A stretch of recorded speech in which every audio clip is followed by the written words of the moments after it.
J'ai mis l'enregistrement en pause, Corinne, hein. Donc, tu as le temps de chercher ta Bah, vidéo. ouais, je l'avais sur l'écran, figure-toi. Elle a disparu comme d'habitude, quoi. C'est terrible cette histoire, hein. Les vidéos qui disparaissent. La vidéo n'est pas mise en pause. Eh ben, la vidéo a disparu, hein. Ouais. Tu reveux le lien? Vas-y, envoie-le, s'il te plaît. Je te remercie, Fred. Désolée. Alors, attends, parce qu'il faut que j'aille dans mon bureau. Ah, la voilà, stop. J'ai Elle C'est a bon? réapparu. Bah oui. Suffisait de lui demander, c'est parti. The Keshe Foundation is extending an invitation to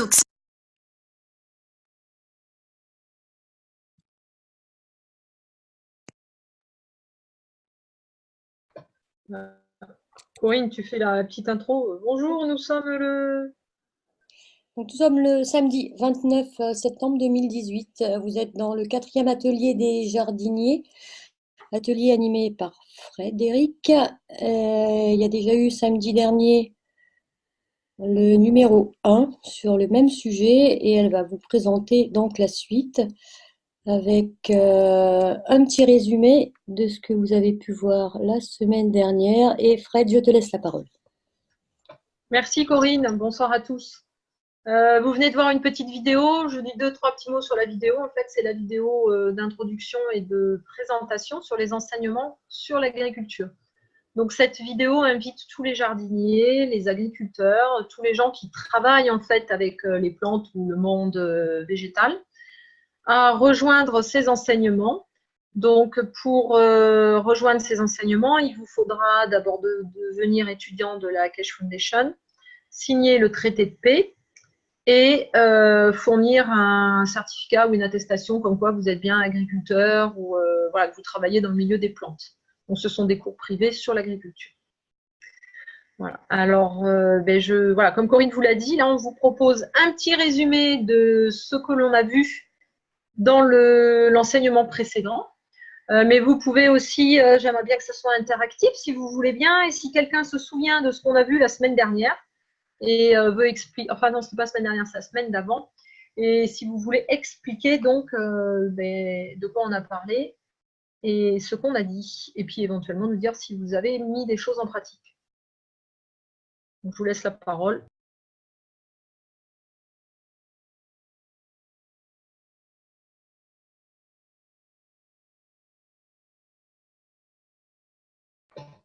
Ok, je vois que vous êtes très enthousiaste. Alors, on va faire comme à l'école. Je vais vous proposer de lire chacun une ligne. Allez, on va commencer par Adrien, par exemple, si tu veux bien lire la première ligne, par exemple. Et puis, derrière, il y aura Daniel pour la deuxième. Fatou, si tu veux bien prendre le troisième paragraphe.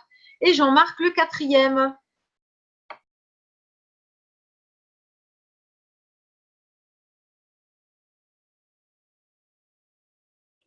Bon, allez, je vais faire la première. Alors, on s'était aperçu que les mauvaises herbes n'étaient peut-être pas si mauvaises que ça et que la nature avait un cycle, avait une gestion, une autogestion d'elle-même et qu'elle était bien plus intelligente qu'on aurait pu le penser. Enfin, pour ceux qui ne le pensaient pas, moi, j'en doutais pas. Mais voilà, je peux encore être surprise. Merci Corinne. Est-ce que quelqu'un d'autre veut participer? Donc, Daniel, hein, Merci Daniel. on a donné mauvaise réputation aux mauvaises herbes. Je lis ce qu'il y a écrit là. À cause de notre manque de compréhension de ce qu'accomplit la nature.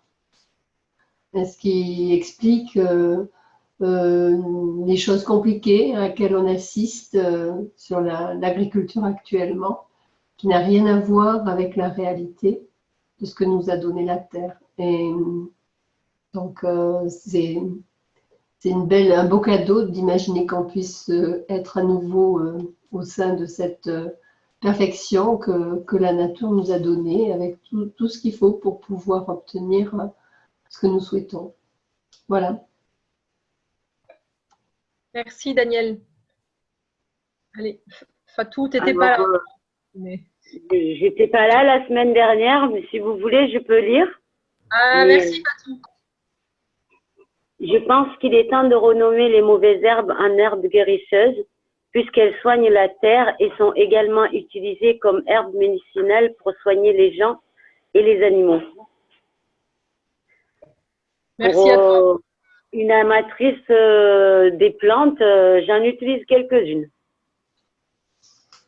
Ouais, Fatou fait beaucoup de cueillettes, hein. Elle travaille beaucoup avec les plantes. Ok, merci. Allez, qui veut prendre la suite derrière? Jean-Marc, peut-être?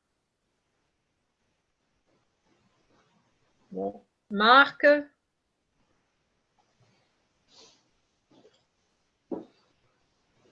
Adrien? Sylviane? Bon, allez, je me mouille. Ah, allez, merci. Cool. Ouais.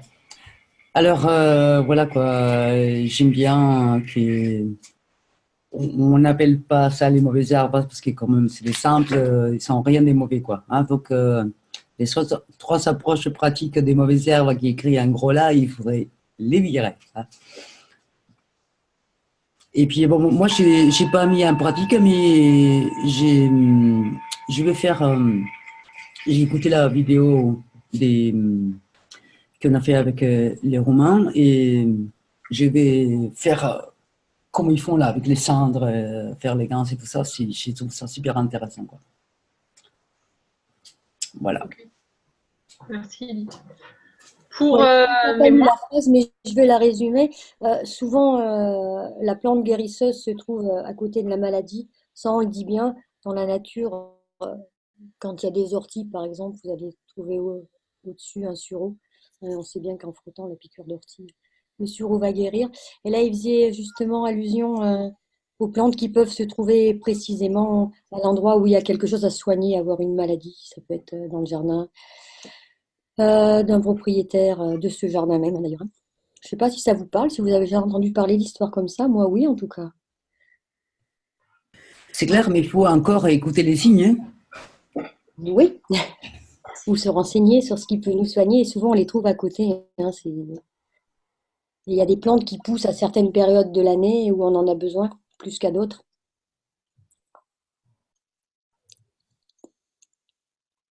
Alors, on va avancer un petit peu sur les approches pour qu'est-ce qu'on peut faire avec ces mauvaises herbes. Qui c'est qui lit?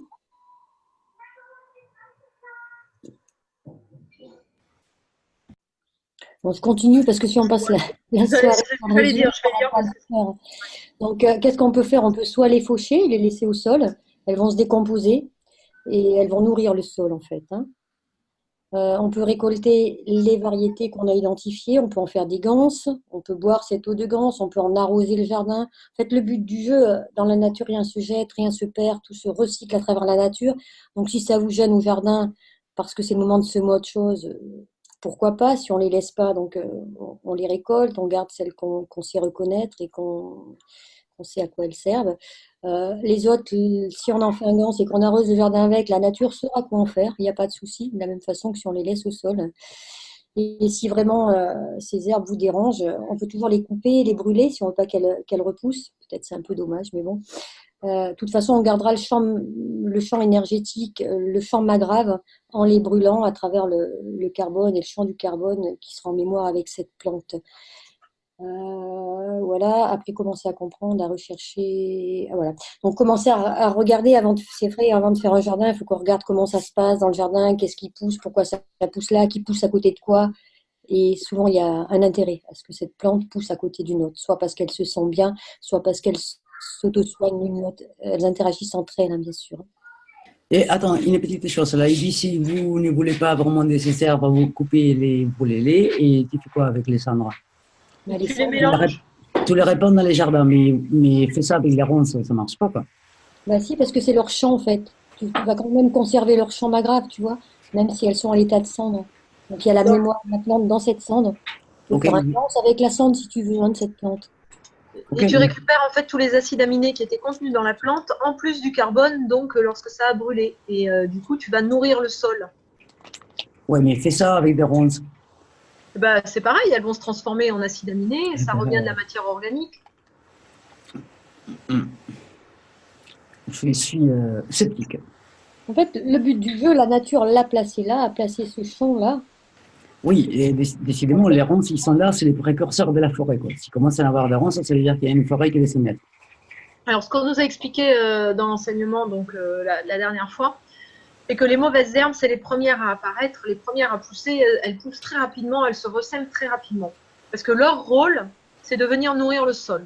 Donc, en mourant, en se décomposant, elles meurent dans le sol, enfin sur le sol. Et si on les laisse en place, en se dégradant, elles vont faire des acides aminés, des minéraux, qui vont se répandre dans le sol, ce qui va enrichir le sol. Et au fur et à mesure de l'enrichissement du sol, de nouvelles espèces vont apparaître. Parce que le sol, en fait, il envoie un champ maghrave et qui dit hello, je suis là et je suis de meilleure qualité, maintenant tu vas pouvoir pousser. Donc il y a une nouvelle plante qui apparaît et cette nouvelle plante, elle va prendre la place de la plante qui était là précédemment, que les gens appellent à tort les mauvaises herbes. Moi, j'aime bien les appeler les herbes folles, ou là, on nous propose de les appeler les herbes guérisseuses. Et donc, ce sont des plantes, on va dire, plus fragiles, mais qui vont pouvoir pousser maintenant dans ce nouveau sol qui a été enrichi grâce aux aux herbes folles, aux herbes guérisseuses. D'où l'importance de les laisser sur place. Et alors, bon, on nous explique que si vous ne voulez pas les laisser parce que vous voulez votre potager précisément à cet endroit-là, eh ben, de les brûler pour que les acides aminés, les minéraux se répandent dans la terre et puis fassent quand même leur travail de nourrir le sol. Et ça vous évite en fait de devoir faire appel à des apports extérieurs comme du compost qui viendrait d'ailleurs. Et c'est pour rester en local en fait, et travailler avec les champs de l'environnement. Parce que le compost que vous allez importer d'ailleurs, il ne sera peut-être pas adapté à votre environnement. En fait, ces plantes-là, il faut les voir un peu comme des jardiniers. Ce sont des jardiniers en elles-mêmes. Elles commencent à préparer le terrain avec ce qu'elles sont. Il y a même des plantes qui, dans les racines, sont porteurs d'azote. C'est les plantes, quand on enlève, les racines sont pleines de petites boules. Et ça émet de l'azote et c'est bien pour faire pousser ce que vous allez semer. En fait, ce sont des jardiniers, ce n'est pas des mauvaises herbes. Oui, mais par exemple, quand il y a Renouer du Japon, moi je vais bien faire l'expérience. Hein. Mais à mon avis, si j'ai mis ça par-dessus, je vais l'enrichir. Mais je ferai l'expérience et je ferai mes commentaires après. Ouais, tu veux bien. Super, Ali, merci.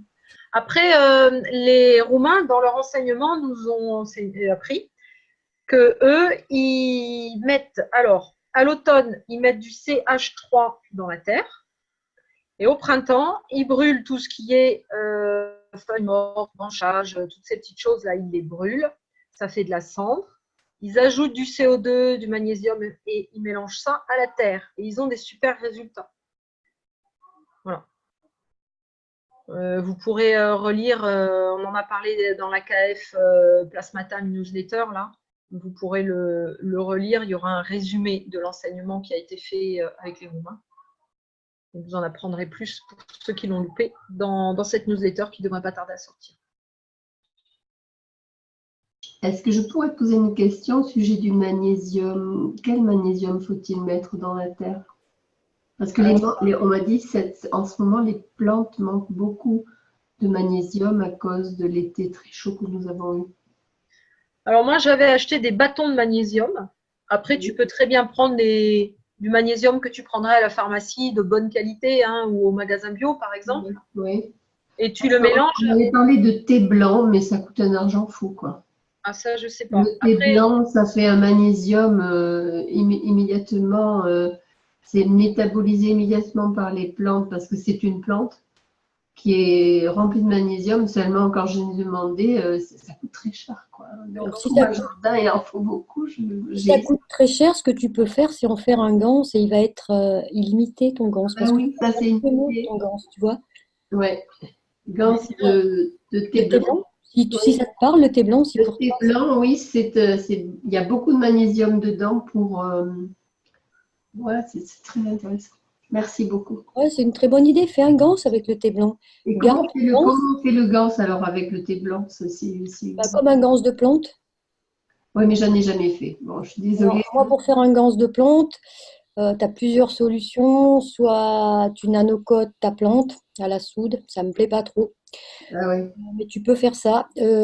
Soit tu fais un setup CO2ZNO et au milieu de ce setup, tu mets ta plante, ta branche de thé. Alors, soit tu la plonges directement dans ton bac entre tes deux plaques et le CO2 qui est un grand véhicule va prendre l'énergie de ta plante et va l'amener au fond dans ton CO2 ZNO qui sera avec l'information de la plante. Je peux le mettre directement entre les deux alors. Voilà, tu pends ton bouquet entre les deux plaques, ou Oui. bien tu la protèges, moi pour certaines plantes plus délicates où j'en ai très très peu, je la protège dans un tube et c'est juste l'énergie en fait qui va être Voilà, oui. Faire, oui. voilà, suivant ta croyance, suivant l'action qui va te paraître, le setup qui va te paraître le meilleur, fais vraiment ce qui va le plus te parler. D'accord, d'accord.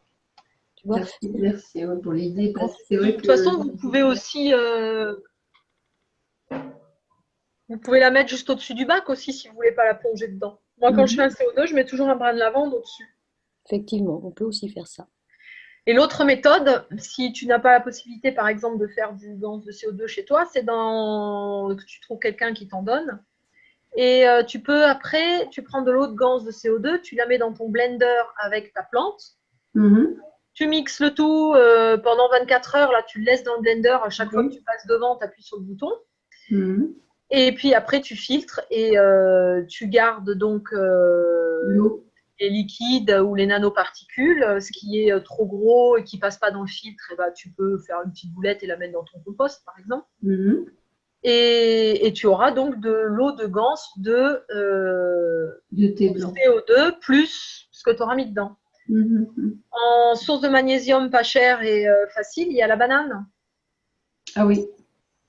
Voilà, la peau de banane, magnésium, potassium. Alors, on met beaucoup des peaux de banane dans le jardin, oui. Voilà.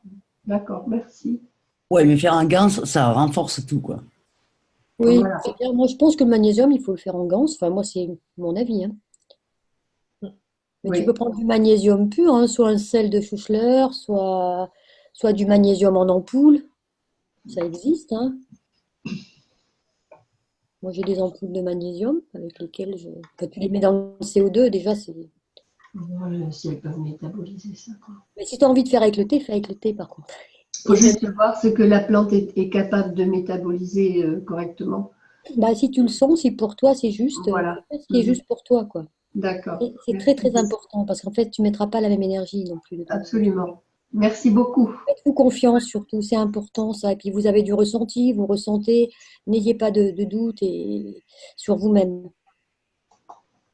Ce que vous pouvez essayer de faire aussi, qui est préférable, c'est toujours de travailler avec ce qu'on a dans son environnement, sans faire venir, par exemple, je pensais aux bananes, mais les bananes, ça vient du bout du monde.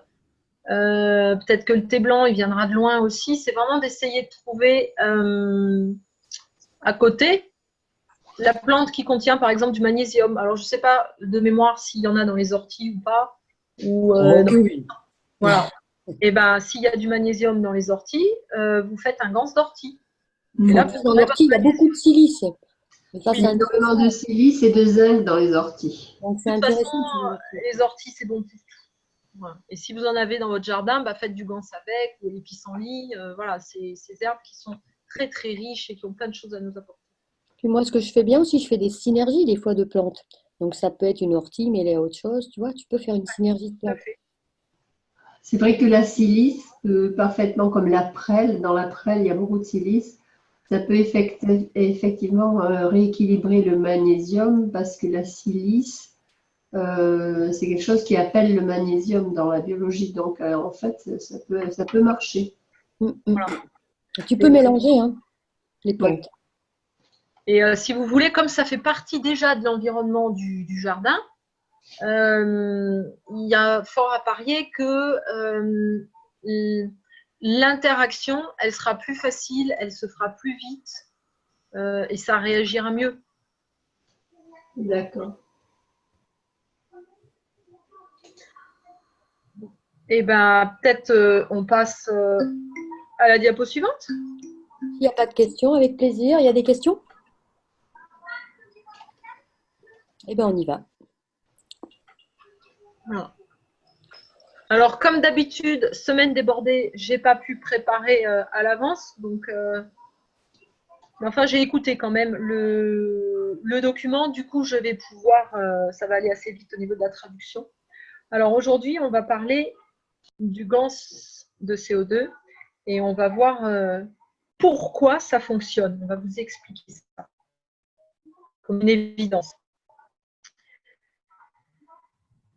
Alors d'abord, on va regarder, connexion Internet instable. On va regarder au niveau de la masse atomique du CO2. Alors, quand vous regardez, vous allez voir qu'on a donc un atome de carbone et de 2 atomes d'oxygène. Donc, quand vous regardez le total, on a 12 en carbone, plus 2 oxygènes à 16. On a une masse atomique de 44. Alors, ce qu'on peut dire, c'est que le CO2, il a un champ magnétique et gravitationnel de force 44. C'est une autre manière de parler en fait du potentiel du gans et de sa force physique.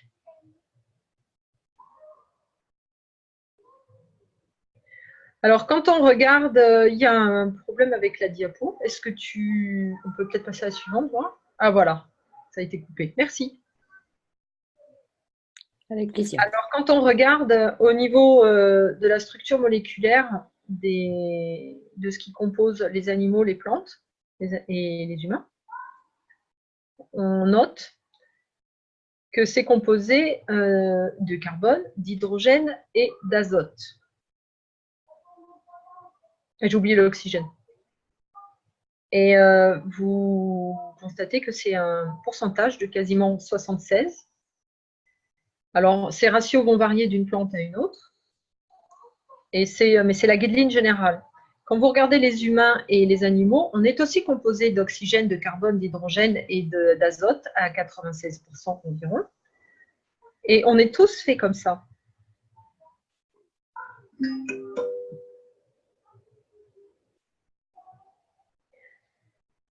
Alors, ces éléments, ils se combinent pour former différents acides aminés.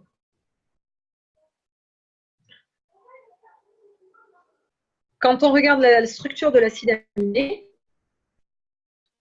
on regarde donc ce qu'on appelle le CHON, le carbone, hydrogène, oxygène, azote. Alors, en anglais, on dit CHON parce que l'azote, c'est nitrogène en anglais. Donc, en français, ça donne COHA, COA, au lieu de CHON.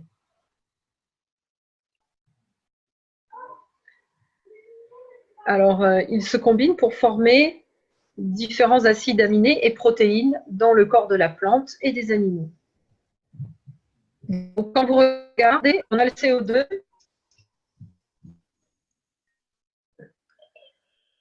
Non, je ne peux pas t'aider là non plus. Tu prends un autre pull. Et quand vous regardez les CHON dans la plante, ils ont aussi l'oxygène, l'hydrogène, l'azote, comme les animaux. Et ça, c'est votre lien. Parce que le carbone dans le CO2 va, donc dans l'autre gaz du CO2, il va se lier avec la plante et les humains et les animaux. Et c'est la même chose avec l'oxygène. Donc là, vous comprenez en fait que quand on fournit du CO2 aux plantes, aux humains ou aux animaux, eh bien, il se combine avec le carbone, l'oxygène, qui sont déjà dans le corps de ces plantes ou de ces humains et animaux. Ce qui est intéressant, c'est qu'on voit qu'il y a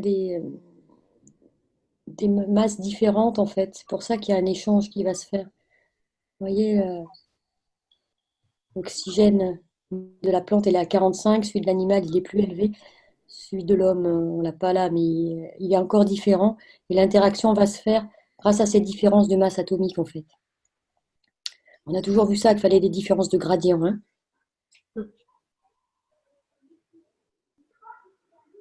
Oui, il est intéressant ce tableau. Voilà, donc là, vous avez compris pourquoi, quand on fournit du CO2, pourquoi ça va aider et ça va fonctionner. Parce qu'on est composé justement en partie de ça. Avec un gradient différent.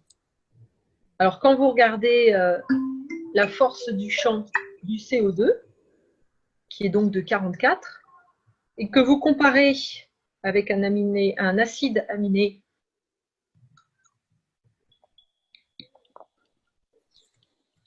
Donc, avec la structure atomique de l'acide aminé, on constate qu'on a un carbone à 12, donc en masse atomique, un oxygène à 16, un hydrogène à 1 et un azote à 14. Donc, c'est le fameux CO, le CoA dont je vous parlais. Et là, on obtient 43. Et bien, vous voyez que 43, c'est très proche de 44.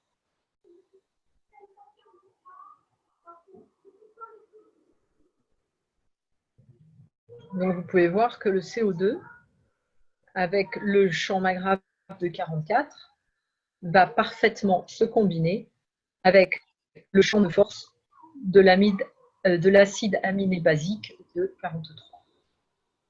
Et Fred, pourquoi c'est marqué acide aminé de base 12 de masse atomique? Alors, c'est peut-être un peu collé, ça ne devrait pas, mais l'acide aminé de base, on l'a tous, si tu veux. Ah, en fait, c'est le carbone, pardon. Je vois carbone 12, c'est carbone 12 de masse atomique. Ok, ok. Et après, il est décomposé de carbone, oxygène, hydrogène, azote. Voilà.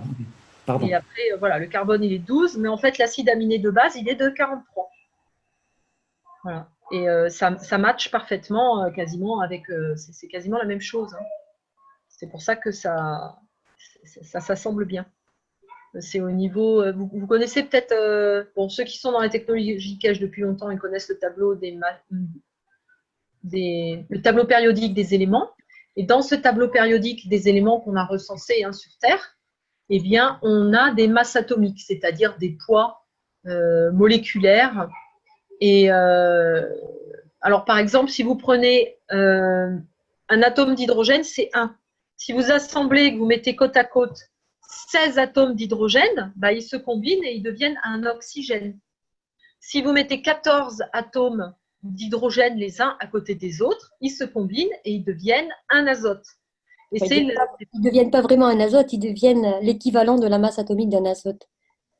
Ben, c'est comme ça qu'ils se combinent et c'est comme ça qu'on arrive donc à un acide aminé qui va se combiner avec d'autres acides aminés et on arrive finalement à une cellule et à une structure et on passe dans la matière en fait pour former. Ce sont ces éléments en se combinant qui vont former la matière.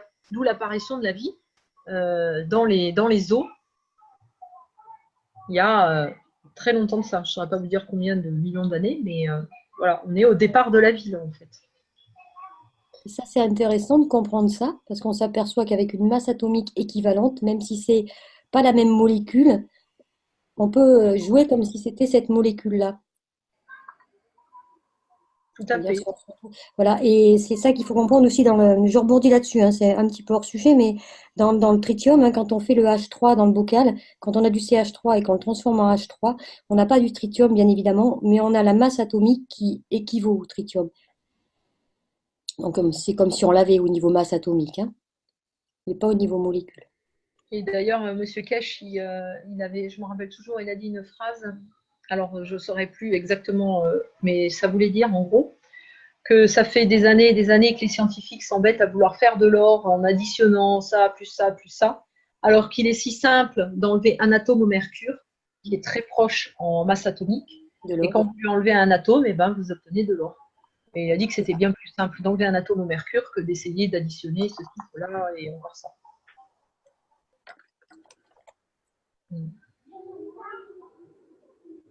Alors, pour les explications qu'on vient d'avoir là sur pourquoi le gaz de CO2 fonctionne, est-ce qu'il y a des questions?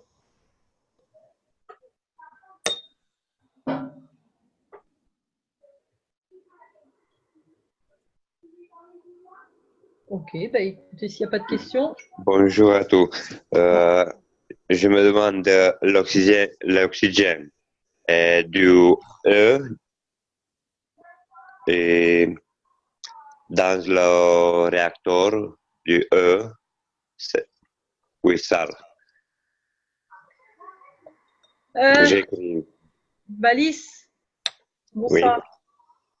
Oui. Je n'ai pas compris. You want to try in English? Maybe? Tu veux savoir? Yeah? I want to ask oxygen it's from water or boundary between air and water, acid aminé? l'oxygène. Oxygen from water. Dans It's l'oxygène. common from man and plant. Oui. Tu En veux fait, savoir la composition du CO2 est très très proche de la composition de l'acide aminé de base, c'est ça, tu veux dire? Oui. Et from where it's taking oxygen.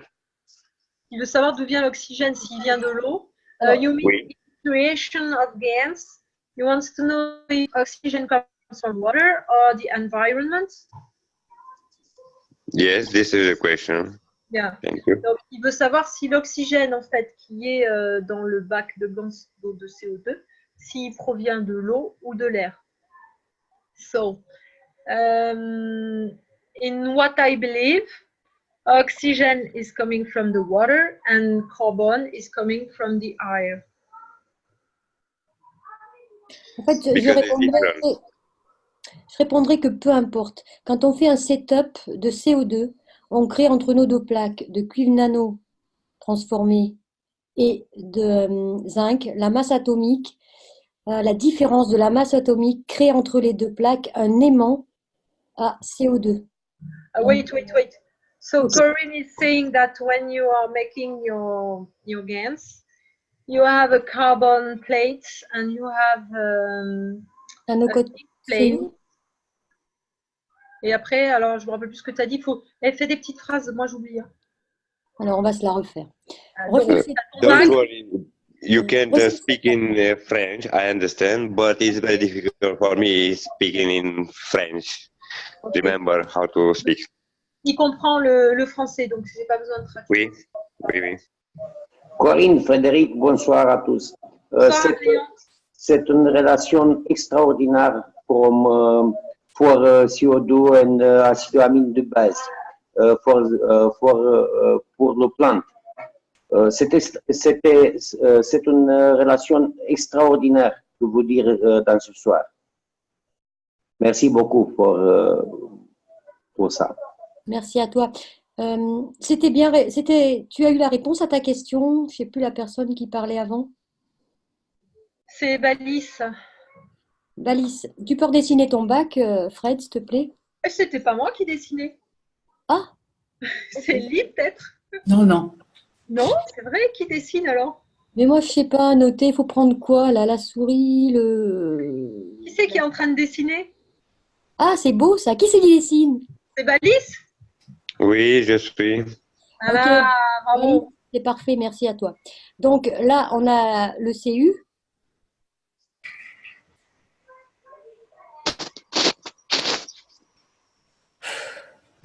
Nano côté.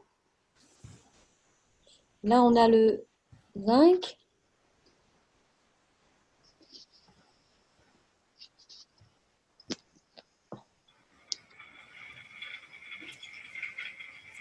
Là, on a le NaCl. Voilà. Et quand on relie ces deux plaques, avec une LED si possible pour enlever un petit peu de courant qui va passer entre les deux, là, ici, on crée un aimant. Tu vois ce que c'est un aimant? C'est Oui. Tirer le CO2. 2. Et peu importe d'où il vient en fait, l'aimant là, il va attirer tout le carbone et tout l'O2 qu'il va pouvoir attirer en fait.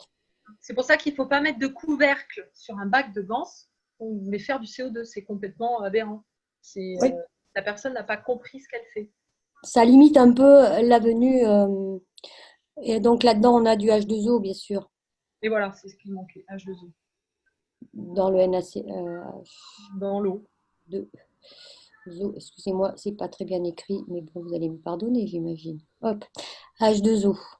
Donc, il va pouvoir prendre du carbone. Souvent aussi, il va le prendre dans le bac là, parce que le bac souvent il est en plastique. Ouais. Et ce plastique contient du carbone. Donc, et il un va peu pouvoir se d'hydrogène. servir. Carbone, hydrogène. Carbone, hydrogène. C'est Mais pour bon, ça que vous trouvez, par exemple, à la Fondation, ils font leurs gants dans des bacs en plastique. D'où l'intérêt quand on veut séparer le carbone du H3 pour le CH3. Moi, j'ai pris un bocal en verre pour qu'il vienne bien puiser le C dans le petit bac qui est en suspension du CH3 et non sur le plastique. Enfin, c'est un petit truc que voilà, je voulais vous partager parce que ça vient tout de suite. Donc, c'est bon pour toi? Alice, est-ce que ça a répondu à ta question? Oui, merci beaucoup. Avec plaisir. Merci Corinne. Tu as raison, en fait, c'est une interaction et ça prend de tout. Et même dans l'environnement, si vous posez votre bac à côté, je ne sais pas, d'autre chose au moment de la création, eh bien, ça va prendre cette autre chose aussi. Donc, c'est pour ça que c'est important de ne pas le poser n'importe où et de bien regarder qu'il n'y ait pas, des produits chimiques à côté ou quelque chose qui est nocif pour la santé, parce que vous allez polluer en quelque sorte votre bac de gants avec d'autres éléments. Donc, on essaye d'avoir une surface dégagée avec des matériaux nobles comme de la céramique, du verre ou du bois ou voilà, quelque chose qui ne va pas interagir avec l'intérieur de votre bac. Frédéric, je crois que la relation entre le plant et humain est une symbiose. Nous les cultivons et ils nous nourrissent. Je crois que tu as dit qu'il y avait une symbiose, c'est ça, entre les plantes? Oui, c'est une symbiose. Et entre les plantes et qui? Je n'ai pas compris. Une symbiose avec l'humain, avec les hommes. Ah oui, d'accord. Les plantes que vous avez chez vous sont en symbiose avec vous, c'est ça? Oui. Eh ben, c'est merveilleux, oui, c'est ce qu'il faut. Il faut qu'on apprenne à vivre de toute façon avec notre environnement et à le respecter et à vivre en symbiose avec. Ah oui, on l'a vu sur la diapo précédente, hein, la plante, on a les mêmes composantes quasiment, donc on échange forcément nos composants avec la plante. Oui, Corinne, c'est ça, Ouais. c'est le tout. Ouais, c'est magique. Et avec les minéraux, sûrement aussi. C'est juste, vous voyez, le pourcentage est différent, mais la composition est identique. Bon, après, il y a des choses qui vont varier, Ouais, parce qu'il y a ça, il y a d'autres éléments. c'est important que la composition soit différente, c'est ce qui permet l'échange, c'est la différence de gradient qui va permettre de donner et de recevoir, enfin, de se déverser l'un dans l'autre. Et puis, nous, on a plus de fer, par exemple, c'est pour ça qu'on a du sang.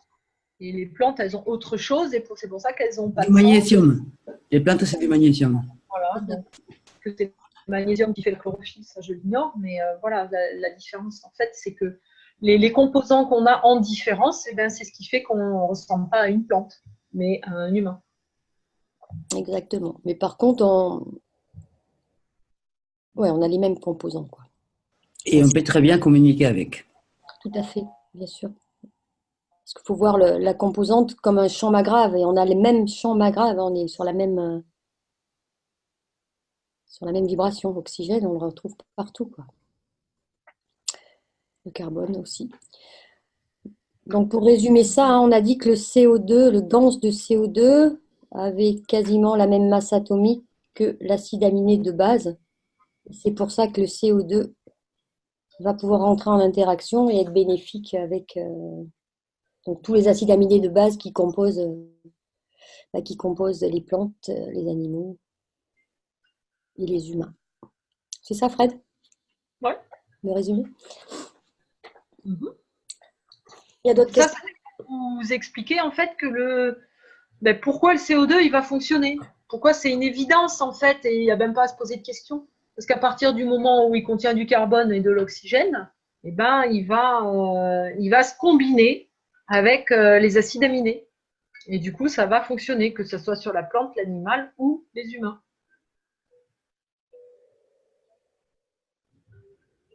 Voilà. Bon, on peut peut-être passer à la diapo suivante. Ok, c'est parti. On va parler un petit peu donc des feux de forêt, des incendies de forêt. Et on va essayer de les comprendre d'un œil plasmatique.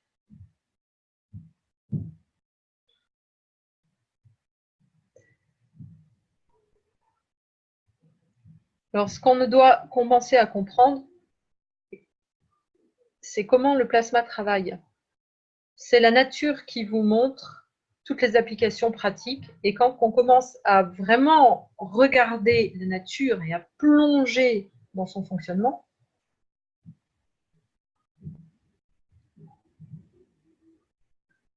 alors on va voir qu'on peut... qu'on s'était complètement trompé en fait. Et le plasma va nous montrer comment ça fonctionne. On a nos codes avec le feu. Hein. Et donc, on va parler des feux de forêt.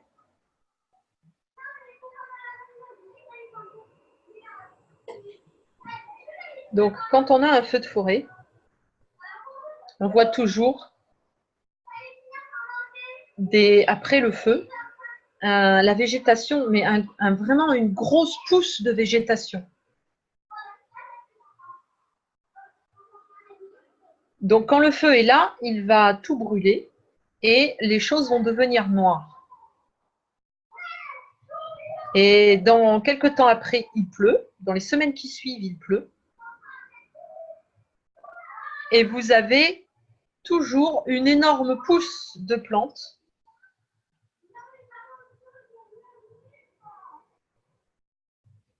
Et le plasma va expliquer qu'est-ce qui se passe. Donc, quand un feu brûle une forêt, il brûle les arbres, il laisse une pile de cendres. Et ce qui est laissé par la plante après le feu, c'est le carbone, les minéraux, l'azote, l'oxygène, qui sont relâchés par le feu. Et donc, ils sont laissés avec les minéraux et le carbone de la plante. Et ça sera dans un état nano.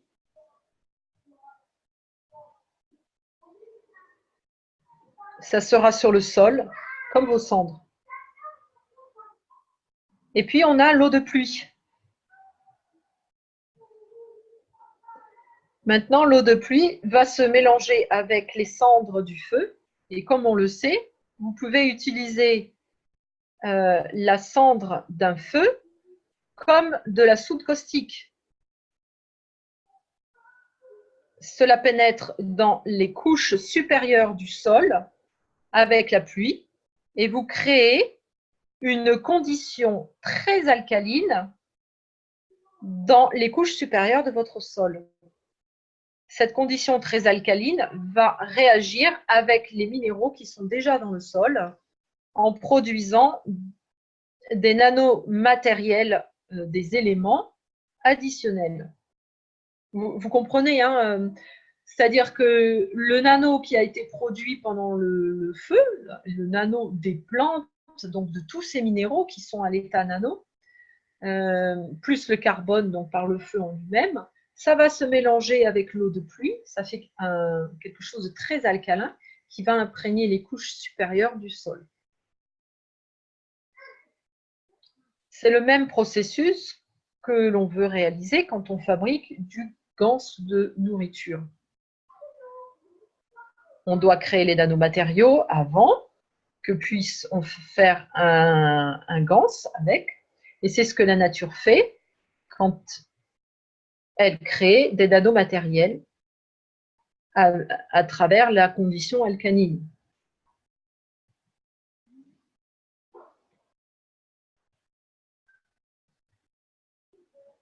Nano et gans et attirer le champ de l'élément.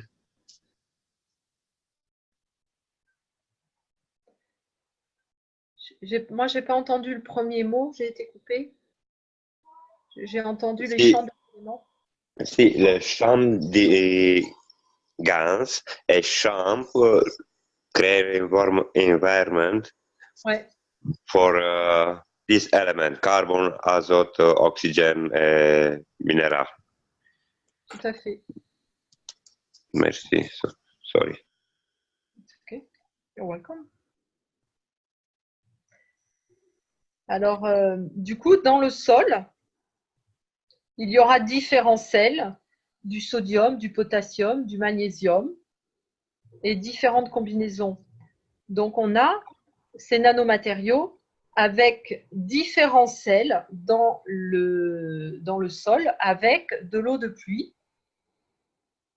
Et ce qu'on produit est un ganse de tous ces différents éléments qui va être dans le sol. Et c'est exactement le même procédé que nous avons dans nos petites boîtes quand on crée du CO2 ou du cuivre de ganse. On crée en premier donc le nanomatériel et avec le sel, on crée le ganse de ces nanomatériels. Et c'est exactement ce que la nature fait avec ces feux.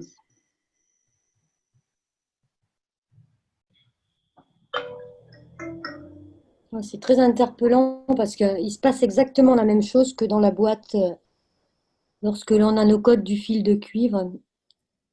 Pour nanocoter, c'est-à-dire pour commencer à libérer les atomes de la plaque de cuivre qui est stable, hein, pour la rendre instable, pour faire plusieurs couches d'atomes devant notre plaque, on va créer un choc thermique. Enfin, c'est soit par compression, soit par choc thermique. Hein.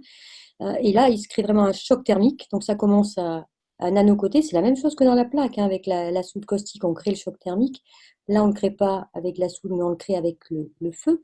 Donc, on commence à dilater ces atomes, à les écarter. Et ensuite, il va y avoir la vapeur de soude caustique. Donc, ça va travailler de champ à champ et les atomes vont être libérés. Il se passe exactement la même chose que dans la boîte. Hein. Je ne sais pas si vous vous rappelez l'atelier nanocotage. Mais c'est vraiment la même chose. C'est extraordinaire. Merci, Fred. Oui, merci à Jim et Lisa pour ces enseignements. Ouais. Allez, on avance un peu. Ouais. Alors, ce que tu obtiens, c'est un procédé qui a amélioré les sols parce que maintenant, tu as tous ces ganses qui sont disponibles pour les plantes et ça permet à la biologie du sol qui va donc produire un abondant comment on dit, un abondant terrain, voilà, avec des champs pour les nouvelles plantes, pour qu'elles puissent grandir. Je regarde ce qu'il y a écrit à l'écran aussi.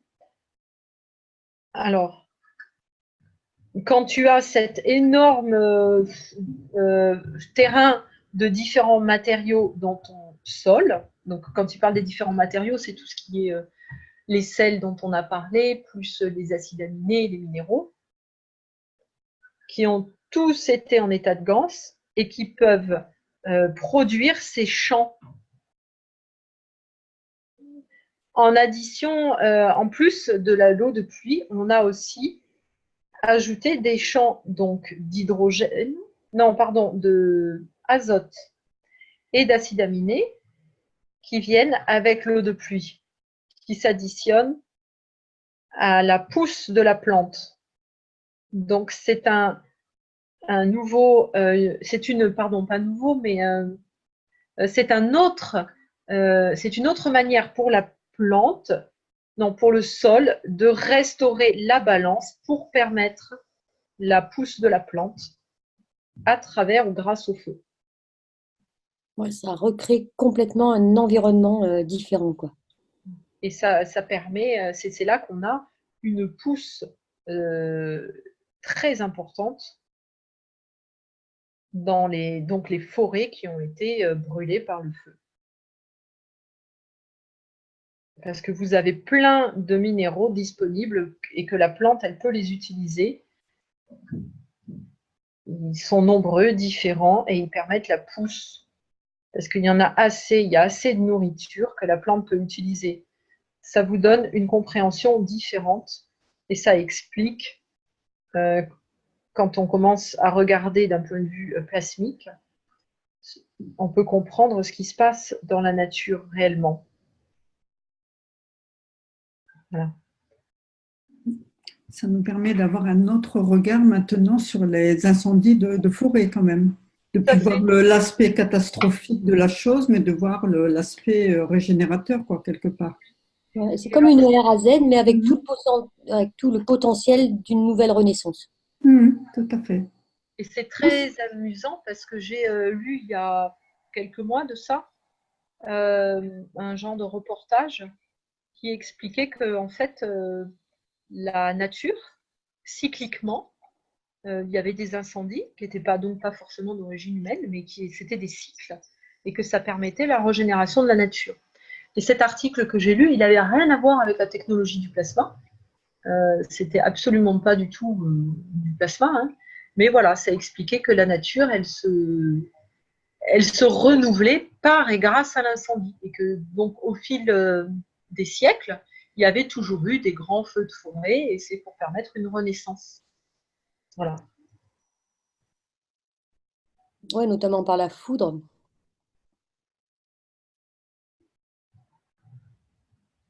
Alors, est-ce que quelqu'un veut poser des questions? Donc en Californie, ils vont être au point là, parce que cette année, ils ont été gâtés avec les incendies, les pauvres, hein, quand même. Ouais. Il paraît qu'il y a au Portugal aussi, un peu partout. Au Portugal aussi, oui, oui.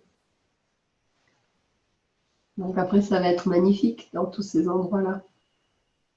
Ouais, c'est sûr, mais s'il y a des arbres qui avaient 1000 ans, ils vont quand même mettre un certain temps à pousser. Ah, mais 1000 ans? Je ne sais pas. Ouais, Oui, en fait, des arbres de 1000 ans, oui, c'est ça. Non, je ne crois pas. Enfin, je ne sais pas. En fait, on peut voir là-dedans, on n'est pas obligé de brûler les forêts, bien évidemment, mais si Non. toutefois la forêt brûle, on voit que la nature a prévu de tout mettre en place pour un renouveau, C'est ce que je crois, oui, oui, c'est ce que je pense. Mais bon. pas que ça s'arrête en fait. Oui. Tout est prévu pour repréparer le sol afin que ça repousse tout de suite. Bon, bien C'est sûr, de toute façon toujours très, très impressionnant, c'est sûr. bien sûr. Bon, c'est pas pour ça qu'il faut brûler les forêts, hein, bien évidemment. Non, Mais si toutefois ça arrive, bah, c'est prévu, voilà, pour qu'il y ait ce renouvellement au plus grand potentiel. Après, il y a le jeu des questions-réponses et il y a Lisa qui intervient pour dire qu'on abîme vraiment les sols lorsqu'on les retourne. On abîme en fait les micro-organismes qui sont dans le sol. Ça, c'est sûr que dès qu'on touche quelque chose, on l'abîme, hein. Fred, t'es parti ou t'es vexé? Non, je suis là, mais j'ai une connexion instable. Oui, je sais. Et puis, j'écoute les questions-réponses avec le casque et je vous dis ce qui est intéressant. Donc, je vous laisse. Ok. Ce que Fred vous a peut-être pas expliqué au départ, aurait expliqué pour ceux qui ne sont pas là. Je fais défiler le diaporama, mais elle est en train de vous traduire une vidéo en fait, qui est en anglais, qui a un rapport avec le diaporama. C'est bien ça, Fred? C'est bien ça. Voilà. Donc c'est pour ça qu'elle ne suit pas spécialement le texte et qu'elle ne parle pas super vite parce qu'elle traduit en même temps la vidéo qui est en anglais. Donc vas-y, si tu as d'autres questions-réponses dans cette vidéo. J'écoute. Là, ils disent, c'est qu'un monsieur qui dit qu'en fait, on lui a tué son sol pendant 30 ans. Il avait des fruits. Et il a coupé en fait le sommet de ses arbres, il les a élagués, il les a compostés. Et pour tout simplement essayer de renourrir le sol qui avait été vraiment très abîmé.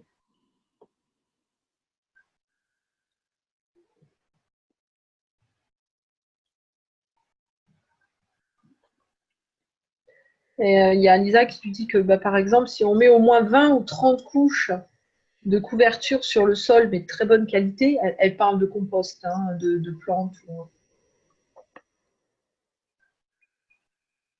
Et elle dit qu'en faisant ça, il se débarrassera des mauvaises herbes, ce qu'on appelle les mauvaises herbes. Elles ne pourront plus pousser en fait et elles seront virées entre guillemets. Ouais, parce que ça limite l'oxygène en fait. Et la lumière.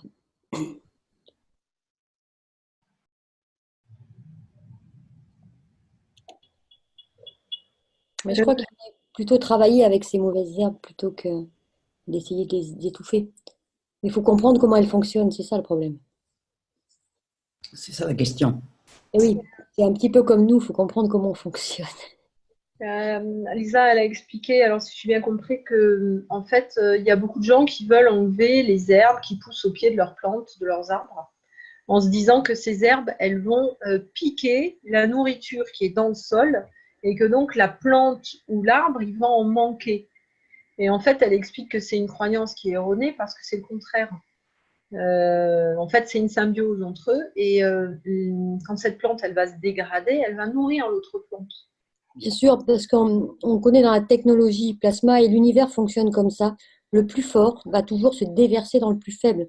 Donc quand la plante dite mauvaise, on va dire la plante médicinale, hein, va avoir atteint un niveau d'énergie beaucoup plus fort que l'autre plante que l'on cultive, elle va forcément déverser son charme dans l'autre plante. L'univers fonctionne comme ça, il n'est pas là pour prendre, il est là pour déverser du plus fort vers le plus faible, tout le temps, tout le temps. Il n'y a que nous qui fonctionnons dans l'autre sens.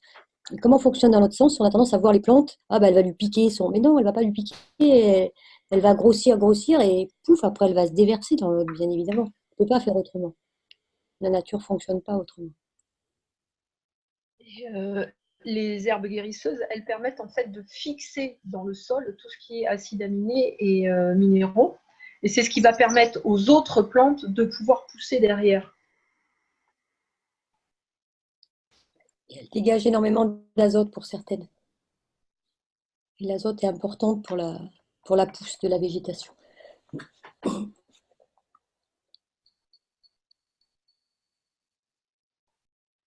Alors là, il parle d'une plante qui s'appelle l'orchard, mais je ne sais pas ce que c'est. Et a priori, je pense que ça a un rapport avec les macadamias et que c'est une espèce de macadamia. Est-ce qu'il y en a parmi vous qui connaissent? En Australie, c'est une plante qui pousse là-bas, donc je pense que c'est des noix de macadamia. On en fait de l'huile pour info. Donc, ce qu'il voit souvent autour de lui là-bas, c'est des macadamias qui se répandent particulièrement autour des arbres et qui couvrent le sol, l'herbe. Et tout ce qui pousse sous les arbres, voilà. Je vous l'ai dit, c'est que ça, les gens pensent que ça vole en fait les minéraux qui sont nécessaires pour le reste.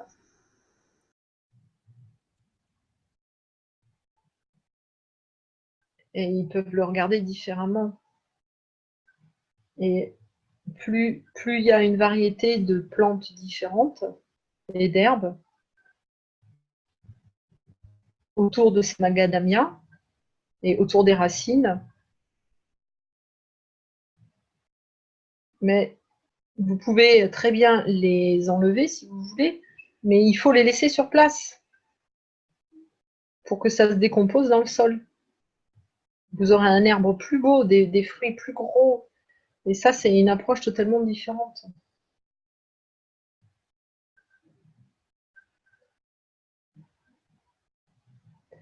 Et alors, ce qu'ils ont une nouvelle compréhension maintenant, c'est que la plupart de ce que prennent les arbres vient du bas, mais aussi de l'atmosphère.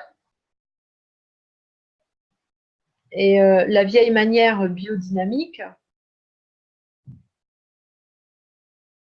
c'est qu'ils peignaient les gros arbres avec, alors bark, je crois, je sais qu'est-ce que c'est le bark. J'ai besoin. C'est pas de la chaux? Je sais pas, attends, je vais regarder parce que là j'ai besoin du mot. Si personne sait ce que c'est, bark, B-A-R-K, ou si vous avez une traduction. Attends, je regarde sur. Come bobina Tesla, back. Joël regarde sur Indico. Alors, peut-être. On pense que c'est la chaux. L'écorce. L'écorce. Non, je pense que c'est la chaux. Écorce, c'est marqué écorce en traduction du pain. Il faut passer sur les écorces, ils mettent souvent de la chaume, je ne sais pas si c'est ça. Barque, c'est l'écorce. C'est l'écorce, oui. La barque, c'est l'écorce. Voilà, donc je ne savais pas. Je vais l'utiliser pour ça. Et du coup, alors, Big Trees. A priori, ils peignent l'écorce de l'arbre avec certains nutriments.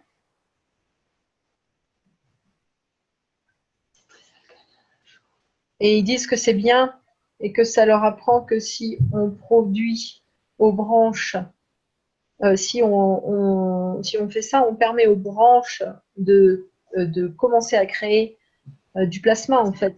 C'est comme un appareil de création de plasma. Et les arbres se nourriront aussi avec ça. C'est comme un générateur, c'est ça? Ouais. Oui, en quelque sorte.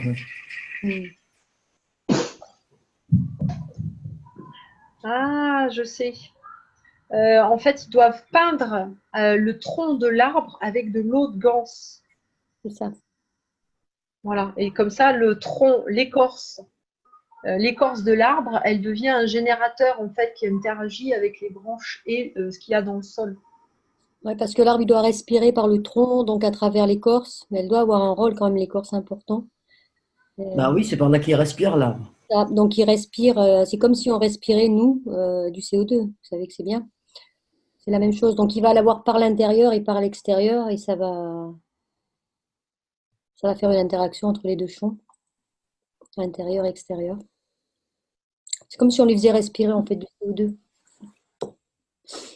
C'est un peu comme notre peau. De toute façon, c'est la peau de l'arbre, l'écorce. C'est ça. Bien sûr, c'est ça. Oui. C'est rigolo parce que c'est Dominique Baquet qui pose une question. Et donc, pour info, pour ceux qui ne savent pas, Dominique, c'est quelqu'un qui était très impliqué il y a 2 ans de ça. C'est ça. Et donc là, il demandait, oui, mais qu'est-ce qu'il en est des animaux qui meurent malheureusement dans les incendies? Et Lisa, non, c'est Jim qui lui répond que l'animal, en fait, si jamais il est brûlé dans l'incendie, c'est une transformation de matière et que ça va en fait nourrir le sol, tout simplement.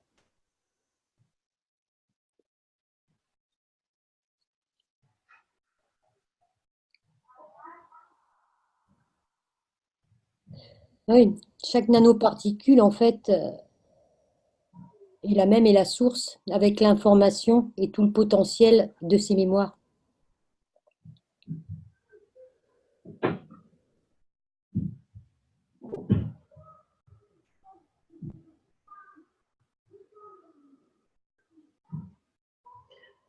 Voilà, il dit que rien n'est perdu et que tout se transforme et que ça va nourrir en fait une génération future.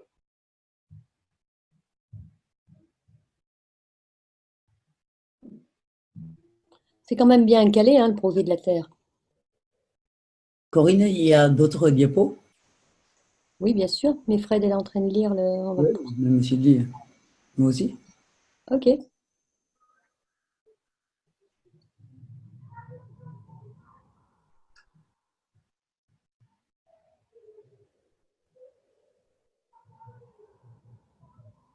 Vous arrivez à lire? Vous voulez que Corinne vous lise la diapo, par exemple? Moi, je peux lire, il n'y a pas de souci. Bon, de toute façon, je pense que ça correspond à ce que j'ai dit dans la vidéo. C'est juste donc on est toujours dans la compréhension des incendies de forêt et dans la perspective du plasma. Donc, ce que nous produisons, c'est du GANS, mais du GANS qui est constitué avec les différents éléments du sol. C'est exactement le même processus que lorsque l'on crée du GANS de CO2 à partir du CuO. C'est-à-dire on va créer des champs qui vont en attirer d'autres en fait. Ce processus a enrichi le sol. Il a donc permis le développement biologique du sol, ce qui, en retour, produit une abondance à la surface, une abondance de champs plasmatiques qui va être destinée à la croissance des nouvelles plantes. C'est-à-dire le sol est là pour accueillir avec tout son potentiel toutes les nouvelles plantes qui vont arriver. Comme s'il préparait ce sol, quoi, en fait. De plus, la pluie, au travers de l'eau, y aura ajouté des champs plasmatiques, de l'azote et des acides aminés.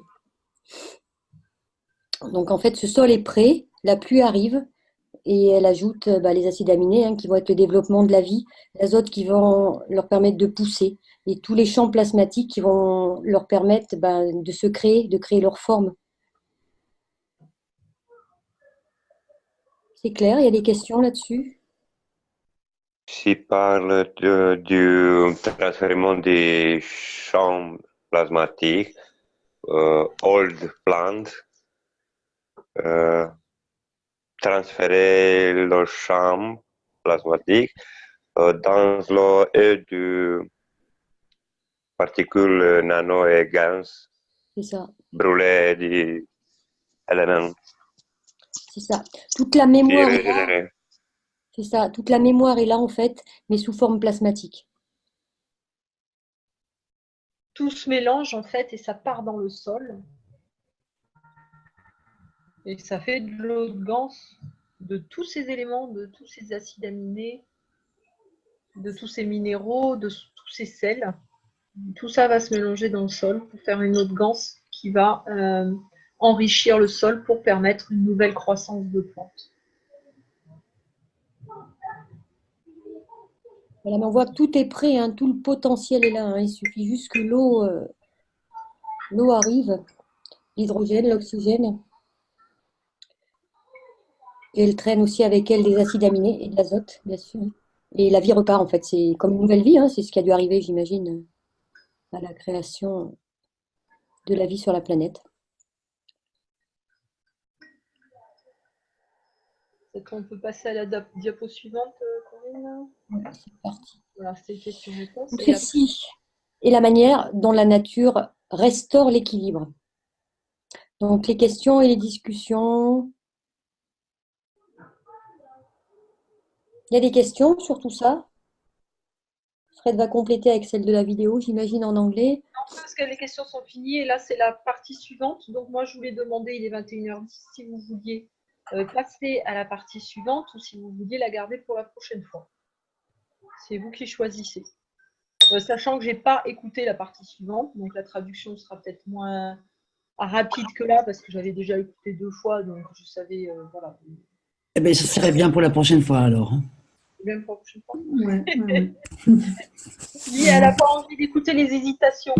Non. Moi, j'ai fait des trucs concrets, tu vois, qui tiennent la route, que ça soit facile, que ça ne dure pas 3 heures. C'est très bien comme ça. La vidéo, elle est vraiment collée au PowerPoint. Ouais, ça dépend des fois, parce que des fois, tu as plus d'éléments dans les questions-réponses.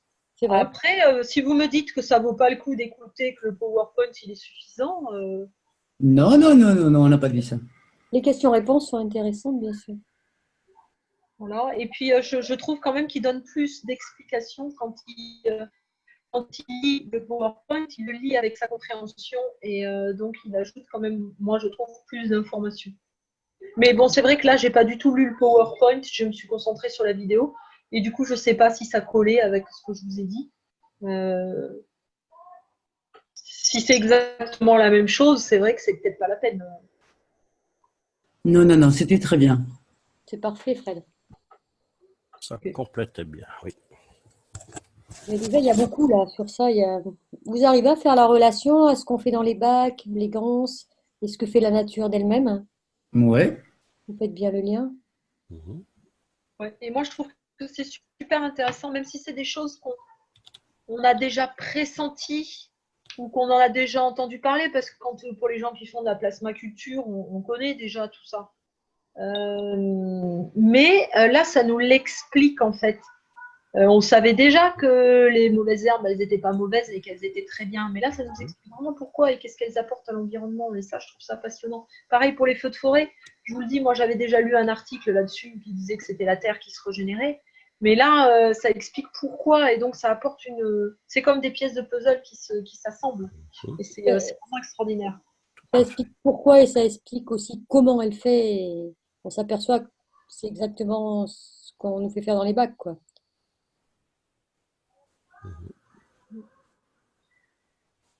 Et pour ceux qui n'étaient pas là sur les premiers enseignements, on nous a bien dit que si on comprenait le plasma dans l'agriculture, en fait, on comprenait le fonctionnement de la vie et du plasma, que ce soit pour les humains, l'énergie, tout ça. Donc, ça allait nous apprendre à comprendre complètement la technologie. Ouais, parce qu'elle est là d'elle-même, en fait, dans l'univers, sur la Terre, bien sûr.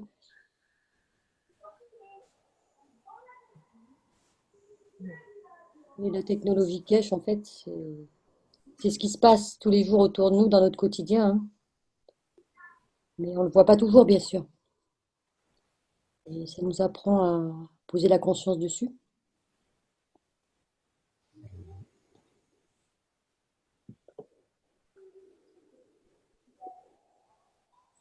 Voilà, donc si vous avez des questions, bah, c'est le moment, hein, profitez-en, parce que là, donc disons, si on s'arrête là, donc c'est fini pour ce soir, à moins qu'il y ait des questions, que vous vouliez intervenir ou partager quelque chose. Bon, merci. Ouais. Juste une petite question au sujet de... On s'arrête un petit peu sur Setup ZNO. Est-ce qu'on peut avoir une précision? Oui, tu veux qu'on redessine un bac, par exemple, pour réexpliquer? C'est juste pour savoir, le Setup ZNO, c'est la mise en œuvre du GANS. Oui, c'est un bac. En fait, toi, tu as dit que tu n'avais jamais fabriqué Non, c'est le mot Setup. Je ne sais pas quoi un setup, c'est une configuration, en fait. Oui. Donc, voilà, ce qu'on appelle le setup, c'est le bac avec ses deux plaques, son fil, sa laine, son sel. Voilà, le setup, c'est l'ensemble, en fait. D'accord. Donc là, on est en train de vous dessiner un bac. Donc là, il va être salé, le GANS, là. On va, écoutez, on a un petit peu de temps. Je vous propose de faire une explication assez rapide pour la fabrication d'un bac de GANS rapide. Donc, on prend un réservoir, un contenant, un bac. Ça, on en a fait, ok, on est ok là-dessus. Ouais. Voilà. T'es pas ok sur quoi alors? Sur la notion de setup. Ah ben c'est ça, c'est l'ensemble, c'est ce qu'on. C'est la conception même de tout ça. C'est l'expérience en fait. On traduirait par l'ensemble des éléments qu'on utilise. Oui, alors il faut des salés pour mettre sur les plantes. Alors, c'est préférable. Alors, je sais qu'en Roumanie, il y a des expériences qui ont été faites. Il y a quelqu'un qui a mis de l'eau de mer, a priori, parce que l'eau de mer contient tous les éléments. Enfin, non, c'est pas ça. Il a utilisé de l'eau de mer pour faire son bac, pour faire son gant. Dans l'eau de mer, il y a tous les éléments qu'il y a sur la planète. D'accord, mais quand c'est en contact avec les plantes, fallait-tu? Oui, mais tu vas le rincer ton gant quand tu l'utilises. D'accord, voilà. Mais voilà, il y a un mais parce que dans l'eau de mer, il y a aussi les excréments. Voilà,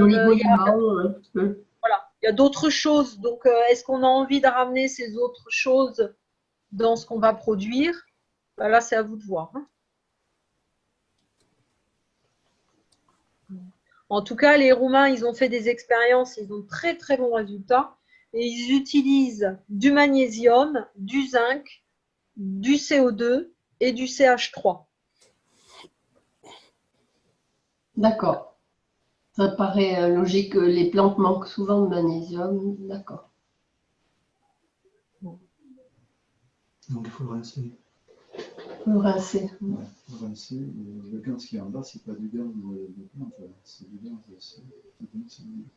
Ce qui est en bas, on ne travaille pas avec en fait. C'est ce qu'on appelle le gans matière. On le met dans une bouteille, on verse de l'eau par-dessus. Oui. Et puis, ça sert de... On se le garde à la maison et c'est notre recharge en fait, si vous voulez. Tout à fait, oui. Voilà, on va utiliser l'eau qui est au-dessus. L'eau de gans au milieu, oui. Voilà. On peut utiliser cette eau de gans, on peut la reproduire, c'est-à-dire vous en mettez dans un récipient, vous rajoutez de l'eau par-dessus. Alors, en France, on a convenu d'adopter une convention pour savoir de quoi on parle. Et on utilise le mot ganse matière pour le ganse qui est au fond de la bouteille, les nanoparticules. Donc ça, bien sûr, on ne les voit pas, c'est de la nanoparticule, hein, donc on ne l'utilise pas. Ou dans certaines conditions, à la limite dans un patch de ganse, par exemple, dans un patch d'eau et de ganse, en médical, ou pour mettre autour d'un tronc d'arbre, ou autour d'une canalisation d'eau, voilà. L'eau qui est au-dessus du ganse dans la bouteille, on va l'appeler l'eau de ganse. L'eau de ganse, oui. Voilà. Et on a convenu de dire que si cette eau de ganse, on la sort de la bouteille, on la met dans un récipient, c'est toujours de l'eau de ganse. Mais si on commence à rajouter de l'eau par-dessus, en enlever, remettre de l'eau, la recharger comme ça, on appellera ça de l'eau de plasma. Ou du plasma liquide. D'accord. On a adopté cette convention tout à fait arbitrairement, hein, mais tout simplement pour savoir de quoi on parle quand on parle de quelque chose. C'est très sympa de nous dire ça parce qu'on était parfois un peu perdus sur les notions des appellations, en fait. Voilà. Alors, pourquoi je dis en France? Parce que M. Cash, il dit que c'est tout du plasma. Mais, parce qu'en fait, on parle de ganse. Le ganse, c'est uniquement pour le CO2. C'est un ganse liquide à l'état nanoparticules. Sinon, le reste, c'est du plasma. On dit du ganse de CH3, mais c'est erroné, quoi. On devrait dire du plasma de CH3, par exemple, parce que c'est un oxyde de fer.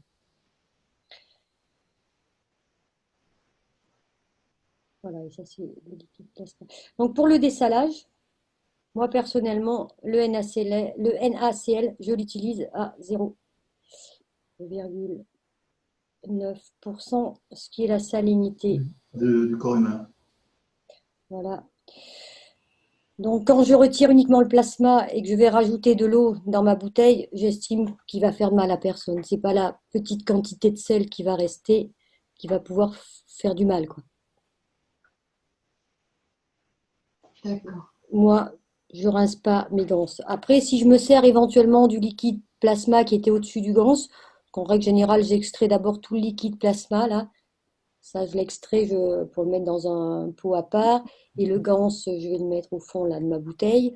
Celui-ci, il va être salé à 0,9. Donc, bon, bah, si je le Donc mets là, c'est la bonne salaison, là. voilà, si je le mets dans des patchs, ça n'a pas tellement d'importance. Si je m'en sers pour les fruits ou autre, c'est du 0,9, ça n'a pas tellement d'importance. Après, pour une plante, bon, peut-être qu'elle... 0,9, ça devrait aller aussi pour les plantes, alors. Je pense aussi. Pour moi, je fais tout à 0,9, ça se passe très bien. Et je dessale pas. D'accord. Là, c'est normal de ne pas dessaler quand on est à ce niveau-là, mais quand on est à 10%, 15%, peut-être c'est bien de dessaler. Bah, tu sais, si tu prends ton ganse et il va y avoir quoi, 1% de ganse dans ton seau de 10 litres, par exemple, si tu remplis, tu fais le calcul, mais ça va pas être énorme. Non. J'essaye de me souvenir parce que j'ai été en Zoom là, cette semaine avec nos amis roumains. Et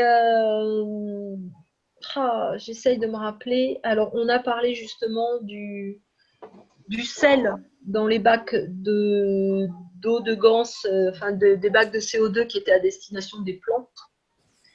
Donc, le sel qu'on utilise habituellement, c'est du sel de cuisine alors, si je me souviens bien, ils ont dit que c'était du NaCl. Oui. Et là, pour les plantes, on peut utiliser un autre sel qui est du sel de magnésium. Ah oui, d'accord. Voilà, ça doit être encore un sel de Schussler, j'imagine. Et il m'a donné un pourcentage.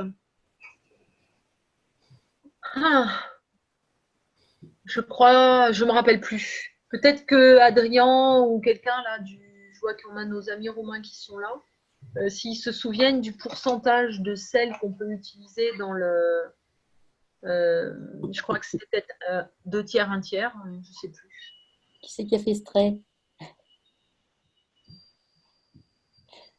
C'est pas moi. Une petite indication supplémentaire, qui fait un rappel. Hein. C'est pas grave, tu peux le laisser, c'est bien. Les acides aminés, il est préférable de les conserver dans de l'eau salée. Ça, vous le savez, j'imagine? Il ne faut pas les rincer. Voilà. Donc, on les conserve dans l'eau salée. Donc, moi, je le conserve toujours dans du sérum physiologique. C'est à 0,9, ça va très bien et puis c'est propre. Et par contre, en général, ils fonctionnent avec leur propre plasma. C'est-à-dire, faut pas. C'est ce qui a été dit. Après, vous pouvez le faire pour voir ce que ça donne, hein, j'en sais rien. Faut pas les mélanger avec un autre plasma, un autre setup qui a été créé. Ce que j'ai fait, moi, c'est bon, alors je ne l'ai pas fait parce que j'avais cette intention. En fait, ce que je voulais faire, c'était quand j'ai déménagé, j'avais 3-4 pots d'acide aminé, 5-6 bouteilles d'eau de ganse avec du ganse matière au fond. J'ai vidé les eaux de ganse et j'ai mélangé en fait tous les ganses matières et tous les acides aminés que j'avais, par exemple pour le CO2, pour n'avoir qu'une seule bouteille de CO2 à déménager, pareil pour le CuO, le CH3, etc. Et j'ai tout mélangé. Du coup, à l'heure actuelle, les ganses que j'ai, bah, ils sont pleins d'acides aminés en fait. Ils sont carrément dedans. Alors, moi, ce que j'ai tendance à faire, c'est mes acides aminés du même bocal, je vais les mettre dans ma bouteille. Pour certaines bouteilles, hein, ils vont rester là. Et quand je vais avoir besoin de liquide plasma, je vais prendre une paille et je vais aller aspirer le liquide du milieu. Ce qui fait que j'ai le champ maghrave des acides aminés plus le champ du ganse. Voilà, moi je fais ça, mais après. Oui, c'est ce qu'on fait aussi. Pour moi, ça me paraît juste. Donc, si ça me paraît juste, C'est intéressant, c'est le sérum physiologique. Moi, j'y avais pensé. Et puis, bon, on n'a pas forcément développé ça, mais c'est vrai que c'est intéressant de prendre, ça se vend en litres ou comme ça, on peut en avoir facilement à la pharmacie. Hein. Ouais, puis c'est de l'eau qui est déminéralisée, Oui, surtout oui. en injectable, hein, c'est de l'eau. Elle est salée parfaitement, oui. Voilà, c'est juste. Ouais, Pour c'est faire le propre. médical, c'est intéressant. C'est intéressant, et puis en plus, tu sais ce que tu mets.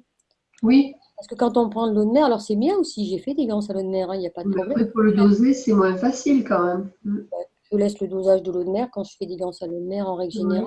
Ouais. Mais il y a plein de choses en plus dedans, qui sont pas forcément, c'est pas mauvais, hein, mais c'est autre chose. Oui, il y a beaucoup d'oligo-éléments dans l'eau de mer, beaucoup. Oui. Alors moi, comme j'ai cette façon de penser, ça fait partie de moi, euh, même si je fais un ganse avec d'autres principes actifs à l'intérieur, et quand j'en ai besoin pour une cause X ou Y, dans mon intention, je demande que soit utilisé que la chose dont j'ai besoin. Donc pour moi, tout ce qui est en plus, ça ne va pas rentrer en jeu. Parce que c'est ma façon de fonctionner, parce que ça me va bien et parce que j'ai la foi en ça, quoi, si tu veux. D'accord. Et je pense, quand on sait ce qu'on fait, enfin, quand on a l'intention de faire quelque chose auquel on croit, c'est juste. Parce qu'on est vraiment dans sa dynamique. Merci beaucoup. Avec plaisir, bien sûr. L'acide aminé le récolté in autre bouteille, non con gans. Ou du liquide plasmatique. Et si racolier l'acide aminé séparément.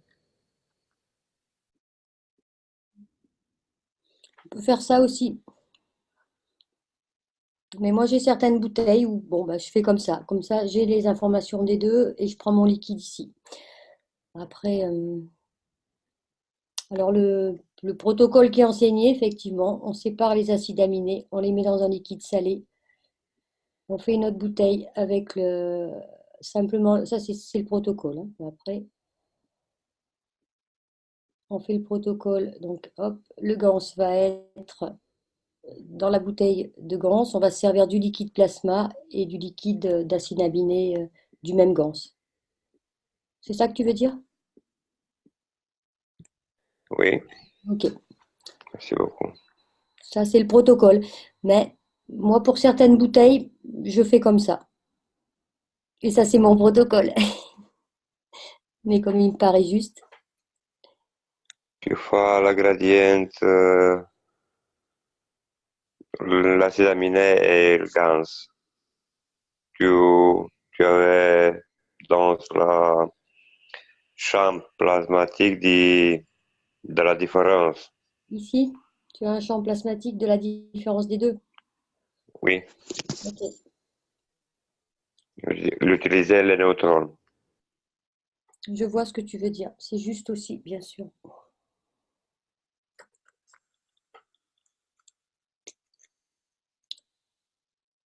Mais après, quand on stocke des bouteilles de ganse côte-côte, et c'est difficile, à part si on a beaucoup de place, c'est pareil, on a les échanges qui se font. On est d'accord?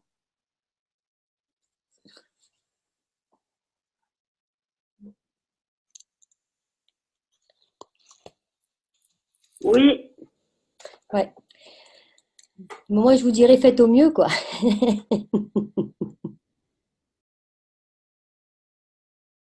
Et si on a l'intention qu'il ne se produise pas d'échange entre les bouteilles, va-t-il s'en produire?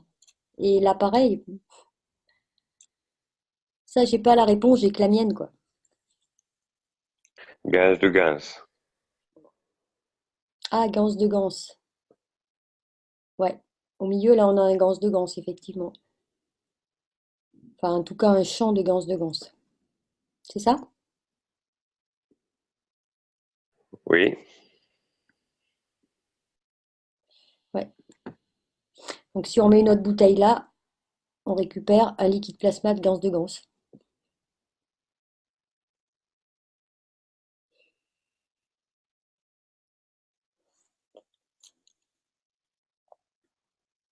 Après, tout est possible, bien.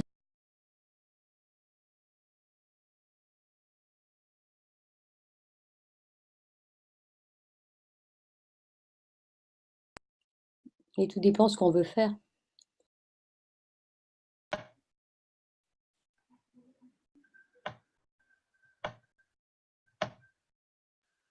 Il y a d'autres questions, d'autres personnes qui ont envie d'intervenir ou de parler d'un autre sujet ou de rajouter des choses, hein, parce qu'on est là pour grandir ensemble, bien sûr.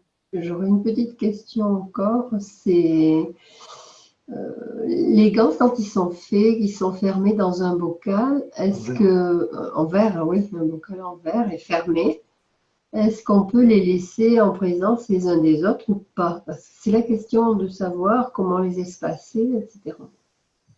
Ben, c'est ce qu'on vient de dessiner là, à savoir que si tu mets un Je bocal vais là, retrouver, pendant que tu fais ça, je vais retrouver la photo parce que j'avais fait un dessin là-dessus, parce que j'avais traduit justement quelque chose, mais ça fait quelques mois, je ne me rappelle plus. Je te laisse répondre et moi je cherche, mais je ne pourrais pas partager, donc je vous le lirai. je t'en prie, Fred. Donc, forcément, on va avoir deux ganses différents avec deux Oui. potentiels différents, avec deux masses atomiques différentes. Donc, ils vont s'empresser d'échanger entre eux. Ah oui. D'accord? Donc, Même s'ils sont fermés dans des bocaux en verre. et oui, parce que les champs passent à travers. Donc, Ah, c'est ce que je pensais. C'est ce le que plus je pensais. le plus fort, il va se déverser dans le plus faible pour le nourrir. Lui, il va devenir un petit peu plus fort et qu'est-ce qu'il va faire? Il va aller se déverser. C'est l'infinity loop, hein, toujours. On en est toujours au 8 de l'infini, hein. Il va aller Voilà. donner à son copain et ainsi de suite. Et ici, on va créer quand même, c'est intéressant de voir ça, on va créer un nouveau champ. Hmm. C'est toujours la même chose. Dans les êtres humains, c'est la même chose, hein. Un homme, une femme, un bébé, quoi. Voilà, enfin, énergétiquement aussi. Et voilà. Alors, moi, j'en étais persuadée, mais bon, c'est juste, voilà, ça confirme ce que je... De combien on les espace? C'est la question. Non, mais il n'y a pas d'espace, il n'y a pas de notion d'espace-temps. Je te dirais, même s'ils étaient à des milliers de kilomètres, ils seraient capables d'échanger quand même.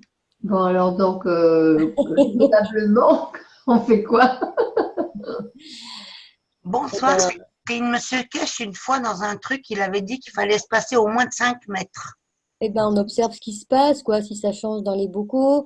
Après, peut-être, merci Catherine pour ta réponse. Donc, on va dire 5 mètres pour que ce soit déjà moins fort, sûrement. Après, on peut placer une intention pour pas qu'ils échangent. Moi, je marche bien à l'intention, hein. Il faut leur demander de pas communiquer. Toi, tu restes, voilà, si l'intention est là, ou ou s'ils veulent échanger, mais le but du jeu, c'est qu'ils gardent quand même leur propriété qu'on souhaite. Ça ne dégrade pas les propriétés. Ça dégrade les propriétés quand quand les champs s'entrecroisent. Ça peut, Pardon, j'ai pas compris le début. ça peut dégrader les propriétés quand les champs se croisent. Mais il n'y a pas de dégradation ni de bonification, en C'est fait. plus du CO2 pur, quoi. C'est un CO2 informé par un champ de CH3 ou comme ça. Ouais, mais déjà, l'éthyle, là, l'éthyle, CO2 pur, tu sais pas ce qui va Oui, être. tout à fait d'accord, tout à fait d'accord. Je crois que, alors c'est bien les ganses, on s'en sert parce que c'est vrai que ça va se rapprocher du CO2, ça va avoir des vertus, mais le plus important c'est de comprendre ce qui se passe, pourquoi ça se passe, comment ça marche. Tu vois. Oui, je comprends. Enfin, pour moi c'est l'essentiel. Rien n'est isolé de toute façon sur la planète, hein. Tout est Voilà, si ça nous amène à ça, c'est bien, à avoir ce raisonnement-là, tu vois. J'oserais dire que ta question est plus importante à la limite que ce qui se passe là, parce que ça va donner une autre compréhension. Donc, merci pour ta question. Et j'ai retrouvé mon Merci document. à toi. Avec plaisir. Vous m'entendez ou pas? Bien sûr qu'on t'entend, Fred. Ouais. Ah non, mais avec ma connexion, j'ai été déconnectée là. Alors, j'ai retrouvé mon document pour le stockage des ganses. Donc, quand les produits contiennent du ganse matière, ils peuvent être stockés ensemble. Maintenant, si vous avez des produits sans ganse matière, donc du plasma liquide, il faut les stocker séparément par famille pour éviter l'interaction et le mélange. Et une astuce, c'était de nanocoter les boîtes de rangement pour pas que ça interagisse. Si vous voulez pas que votre ganse il interagisse avec l'environnement, il faut nanocoter la boîte dans laquelle vous allez le mettre. Voilà. Je repartagerai le document sur Facebook, comme ça tout le monde l'aura. Je pourrais même le mettre dans le drive d'ailleurs. Et pour nanocoter la boîte, si c'est en bois, on peut le faire au chalumeau, et si c'est en plastique, on le fait avec la soude caustique. CO2, Voilà. CO2 Oui. aussi. Avec du ganse de CO2. Pour nanocoter la boîte. Ouais. Moi, je le pense carrément. Je peins au ganse matière parce qu'il n'y a qu'un ganse qui peut stopper un autre ganse en fait. Je sais que les Américains ils font à la soude. Moi, systématiquement, dès que je vais me servir d'un récipient, je le rince avec du CO2. Mais toujours pareil. Oui, mais ça ne cote pas Ben, la boîte. Pour moi, Pas ça la boîte. fait. Tout dépend où est placée ton intention, Lee.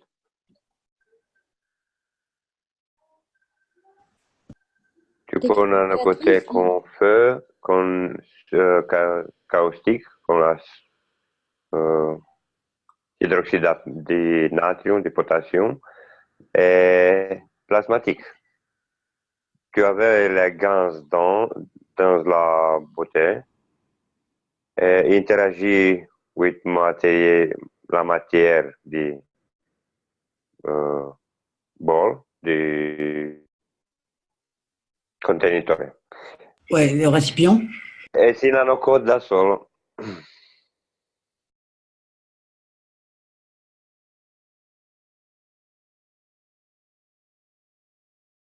Je vais essayer de me connecter avec mon téléphone pour vous partager le document.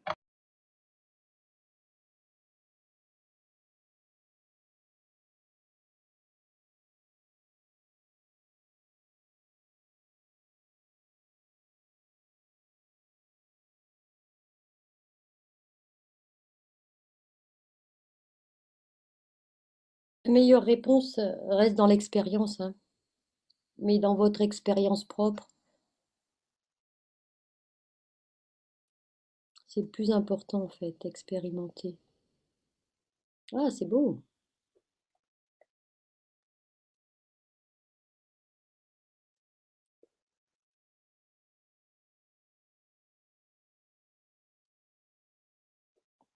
Tu peux grandir un peu? Oh, je sais pas, je suis sur l'iPhone. T'es dans une soucoupe volante ou bien?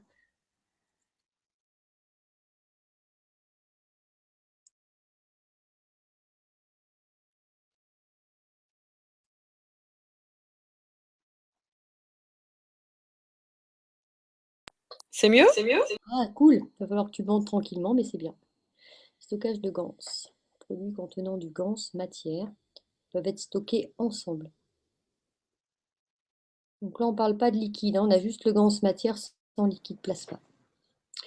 Produits sans GANS matière, c'est-à-dire juste du liquide plasma ou de l'information du liquide plasma, il faut qu'ils soient stockés séparément ou bien par famille. En fait, s'ils sont par famille, les gradients vont s'équilibrer, mais ce sera toujours la même famille. Il va y avoir un échange entre les bocaux, c'est sûr, mais les gradients vont s'équilibrer un petit peu comme l'osmose quoi, dans les vases communicants. Hein. Stocker séparément par famille pour éviter l'interaction et le mélange. Les astuces, nanocoter vos boîtes de rangement. Sans, il y aura toujours un échange. Hein. Si vous en mettez un au premier, un au deuxième, un au troisième, ils vont interagir entre eux. Et là, il peut...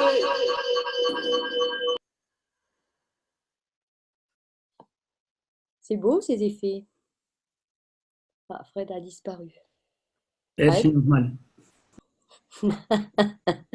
Elle a été téléportée. Tout à fait. Elle va se retrouver à côté de moi, alors. Quand voilà, la bouteille, les bouteilles que vous pouvez stocker les unes à côté des autres, c'est à partir du moment où vous avez du GANS matière au fond de la bouteille, même si vous avez de l'eau par-dessus, donc de l'eau de GANS, vous pouvez les stocker les unes à côté des autres. Comme il y a la matière GANS qui est vraiment très puissante, elle garde son information, ça ne va pas se mélanger avec les autres. En revanche, si vous n'avez plus la matière GANS au fond, l'eau de GANS, elle est quand même un petit peu moins puissante, et là, elle peut se mélanger avec les autres. Voilà, c'est ce que j'en ai compris. Hein. Enfin, moins puissante, je dirais l'inverse, mais elle a moins de masse atomique en fait, sûrement. Mais au niveau de la puissance, pour moi, elle doit être plus puissante.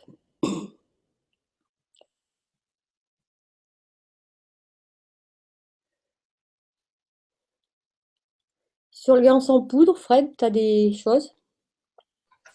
Pour le stockage? Ouais, ou pour l'avantage? Pour le stockage, oui, j'ai des choses qui peuvent être sympas. Parce que ça doit être bien, ça, en fait, de le stocker en poudre, et dans ce cas-là, il reste, tant qu'il n'est pas réhydraté, il reste dans sa matière. Même réhydraté, à partir du moment où tu as de la particule, la nanoparticule de GANS, il garde son potentiel. Il ne va pas se mélanger avec les autres. Par contre, l'information que j'ai sur le GANS de poudre, qui peut être intéressante, c'est qu'on a enlevé l'eau. Et l'eau, c'est ce qui nous densifie en fait dans la matière. Donc, si vous voulez commencer à travailler avec des GANS de poudre, c'est comme si vous retirez la matière. Quand vous retirez l'eau, vous retirez ce qui nous densifie, ce qui fait qu'on est dans la matière. Et du coup, c'est plus pour travailler sur des choses, on va dire, sur l'âme, le spirituel. Voilà. Sur les vaisseaux spatiaux? Voilà, tout à fait. Et moi, dans mes réacteurs, là, sur ma Starship, j'ai mis du GANS en poudre. J'ai pas mis d'eau. Eh oui, bien sûr. En plus, il en faut très peu, quoi. Moi, je vais devoir vous laisser parce que j'ai 2 petites filles à la maison, là, et c'est le moment d'aller au dodo. Et puis, tu as les drones en plus. Voilà. Même si elles n'ont pas envie. Et voilà, je vous laisse avec Corinne. Je ne sais pas si vous voulez continuer la séance ou pas. En tout cas, je vous remercie de votre présence. Mercredi, il y a une séance avec Adil. Jeudi, toujours la traduction du Knowledge Seekers Workshop, donc avec l'équipe des traducteurs. Ils ne sont plus que 3, donc je relance un appel. On cherche du monde pour les traductions. On cherche aussi des gens qui ont des compétences, par exemple dans le secrétariat ou des choses comme ça, parce que par exemple aujourd'hui, j'ai perdu beaucoup de temps à essayer de faire quelque chose que finalement, je n'ai pas réussi à faire.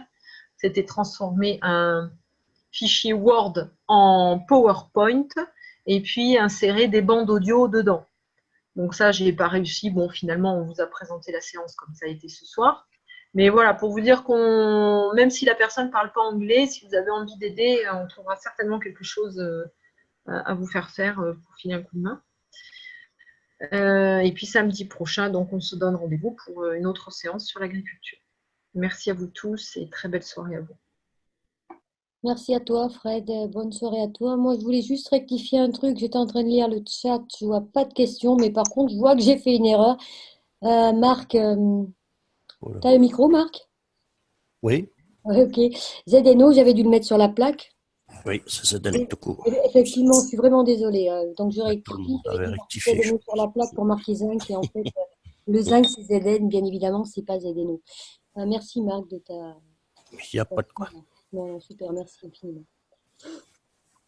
Voilà. S'il n'y a pas d'autres questions, on va continuer la séance. Non, c'était très bien. Ok. Il y a des questions, des gens ont envie de rajouter quelque chose? Allez-y, n'hésitez pas, hein. Moi, je vous poserai des questions une autre fois. J'ai ma fille à l'hôpital. Je viens juste d'arriver de l'hôpital. Oh, Alors, je suis désolée. bon courage à toi, Catherine. Et le meilleur vers ta fille.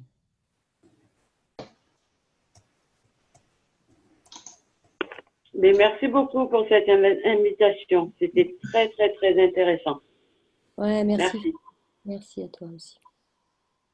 Merci et bonsoir à tous. Merci pour les bonnes réponses qu'on a reçues. Bonne soirée. Bonne soirée à vous tous. Bonne soirée. Merci. Bonne soirée. Voilà, donc ainsi s'achève le 4e atelier des jardiniers. Donc nous sommes le samedi 29 septembre. Bonsoir à tous, très belle soirée à vous tous. Merci de votre attention et puis à tout bientôt. Bonsoir. À tout bientôt. À tout bientôt.